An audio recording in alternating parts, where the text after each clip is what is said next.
નમસ્કાર, હું છું પ્રિયા અને તમે જોઈ રહ્યા છો જનતા કી જાણકારી ન્યૂઝ। નજર કરીએ આજના સમાચાર ઉપર।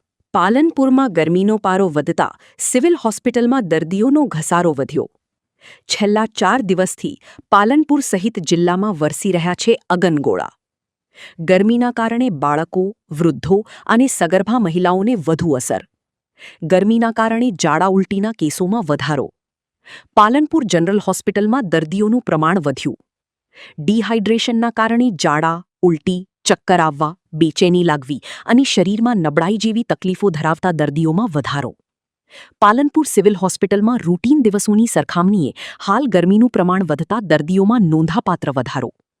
ગરમીથી બચવા માટે પૂરતું પાણી પીવું, બપોરના તડકામાં બહાર ન નીકળવું, હળવો આહાર લેવો અને માથું ઢાંકી રાખવું જેવી તબીબોની સલાહ। નમસ્કાર।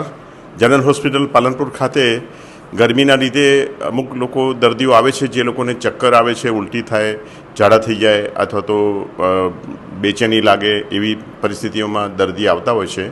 એમને અમે દવા દાખલ કરીને આઈવી ડ્રીપને રિહાઇડ્રેશન માટેની ટ્રીટમેન્ટ આપતા હોઈએ છીએ।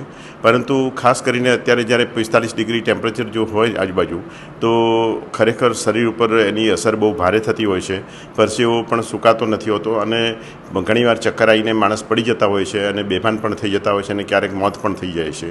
અને ગરમીની અંદર જે સાવચેતી રાખવાની એ છે કે જ્યારે બહુ જ તડકો પડતો હોય ત્યારે બહાર ખુલ્લા માથે બહાર ના જવું જોઈએ। અને સાથે સાથે જો તમે બહાર જવું જ પડે તો ખરેખર પાણી વધારે પીવું એ વધારે જરૂરી છે।